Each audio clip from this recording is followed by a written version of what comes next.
Welcome back in Radio Row Super Bowl 51. Our coverage here is brought to you by Corona and Corona Light. And now joining us is the great Dick Vermeil on Radio Row. Dick, great to see you, and how are you? I'm doing fine, thank you. And thank you for having me on. So I just saw Carson Wentz a few moments ago. See him. Where is he? He just left, unfortunately. I haven't met him. I'd love to meet him. Oh, really? You haven't met him, but you've been at practice a lot of times. Yeah, but I don't like to intrude. And so anyway, I'm anxious to meet him. Well, I was just talking to him a few moments ago, and he's coming back tomorrow. But he said to me that it's killing him not playing this time of the year. Sure. And one day he'll be playing this time of the year, and hopefully in this game. You saw him this year. What were your impressions? I like him a lot. I think there's areas he has to improve, but he's got the temperament, he's got the integrity, the profile as a person. I love the fact that he's a hunter. You know, the season's over, he's not going to Las Vegas or New York, he's going hunting. You know, and I like that attitude. I really do. I think it's infectious with a team. I thought he did a lot of good things this year, especially with the circumstances. Not a lot of depth at running back, wide receivers that were dropping the ball left and right. With that being said, though, with the rookie quarterback, and you still saw him do so many good things, is that kind of a blessing in disguise in some sort of way that he didn't have that much talent around him? Well, I don't know if it's a blessing in disguise, but he did a lot of good things with the talent that he had. And I'd say he made plays, and he made some people look better than they really are. But I think all the good plays you saw him make, as he matures, you'll see him make more of them. Doug Peterson, first-year head coach. I know you know Doug very well. What stood out to you about Doug this year? I like him. I like his leadership style. I like his honesty. I like his communication skill with his players. I like his background. I have unbelievable admiration for Andy Reid. So I think all he's gonna do is keep getting better. With the coach in his first year, and there were some questionable decisions up against the Giants, up against Dallas, that gets magnified and deservingly so now in this age of Twitter and social media, and then also talk radio like what we're on right now. How much can a coach really learn in their first year? Oh, you can learn a lot, you know. And at first, he took a lot of chances. And I think the more you get into it, the more you evaluate the chances you took last year, the more you'll look at the opportunities this year, maybe even differently. You know, they call it gambling, right? If it was sure thing, they would call it sure thing taking. And gambling is no better than 50-50. And personally, I think there are times you shouldn't gamble. When you're a better football team, why gamble? Dick Vermeil with us right now on Radio Row, Zach Gelb Show, Fox Sports 920, The Jersey. The confidence right now, because it is a gambling game, you're right. Howie Roseman has to hit on these drafts the next 2 years. So does Joe Douglas. Just being around the team, where's your confidence in Howie? I like Howie. You know, now I don't know him as a person. I know him as a person. He drinks Vermeil wines and likes them. He's been up in the Napa Valley. I've been at charity events. I know he's compassionate. He cares about people. He cares about Jeffrey Lurie. He cares about the team. He cares about the city. And I think, he's very bright. And all he will do is keep getting better. And I think he'll do a real good job. You're still a hero in Philadelphia. People love, whenever Dick Vermeil's around, people go, oh my God, it's Dick Vermeil. It's so cool. One of the great Philadelphia coaches. What does that mean to you after all these years? Well, I appreciate their respect and admiration. I really do. I give it right back to them. I don't know what I really did to earn it, but I appreciate it. And, I think the fact that I've stayed in the community, there probably is not a charity event that I haven't tried to help with over the years. I've been there, and so they know me. And I'm a pretty simple interview. Someone asks me an honest question, I give them an honest answer.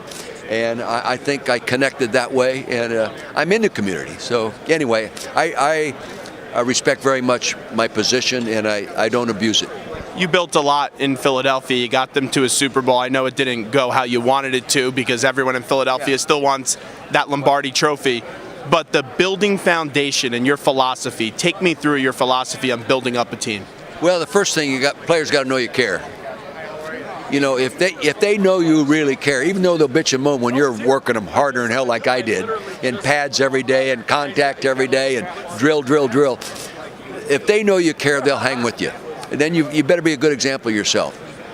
Brady and Belichick, they've built this unbelievable run. No question. 16 years of just greatness. Now they're in their 7th Super Bowl, have a chance to win their 5th on Sunday here on Radio Row in Houston. When you watch a Brady Belichick team, as a coach, what is that like for you? Well, I expect them to win.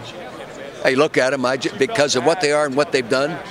I expect them to win the ball game. Now, they may not. You still have to play well on Sunday, but they don't play poorly very often. You were around one of the best offenses of all time, and you see what Atlanta's doing right now with their offense, and people didn't think they would be here, but now they are. When you see that offense, just with the amount of diverse weapons, does it bring back some old memories for you? Oh, no question. I respect very much what Kyle Shanahan has done. Nobody coached offensive football better than Kyle did this year. Nobody. And the personnel department did a great job of getting the kind of players that they could run that offense. And when you're scoring every 17 snaps, you run the ball. It's amazing. When you're averaging the yards per pass attempt that they're doing, and all these, and the points per pass, all these kinds of things, their numbers are better than our Ram numbers. And but when we went to the Super Bowl and they put this ring on my finger, we went with the number 6 defense in football. And that's sometimes forgotten in that whole thing. Oh, yeah. Obviously, no one ever said, geez, they had a great defense.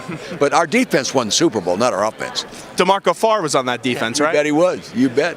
And that end of the Super Bowl, you look at some of the all-time great endings. People think, of course, of the Malcolm Butler pick, but they also think about the play at the 1-yard line. Yeah. As a coach, because you must be nervous as possible, or you're probably thinking, all right, well, what's going to happen here? What do you remember about that? Everything. I remember Take us through it. I tell you, I was sitting there. In fact, right before the play, I turned to the guys and said, this is how a Super Bowl ought to be. This is how it ought to be played. Let's play the last play. It ought to come down to the last play of the game. And when it went like that, I saw him throw, I saw the completion, but I didn't know if he scored. So my first thought is to look at the line judges and see if they put their arms up, score, or this way. When they walked toward the center of the field and didn't put their arms up, then I knew we won the football game. And I can remember every second of that whole format. Back to the one in Philadelphia, people make excuses whenever you lose a Super Bowl, and that happened with you guys as well. And I think that stuff is absolutely ridiculous. But you know your team better than anyone, and you've always had your teams prepared. Your preparation's always been great as a coach. What do you say to the team the night before the big game? Well, if I were coaching Atlanta, I'd say we got to play this game like we've been here before. We can't go in there and play like a rookie. We've got to play like we've played in this game 4 or 5 times, just like New England has.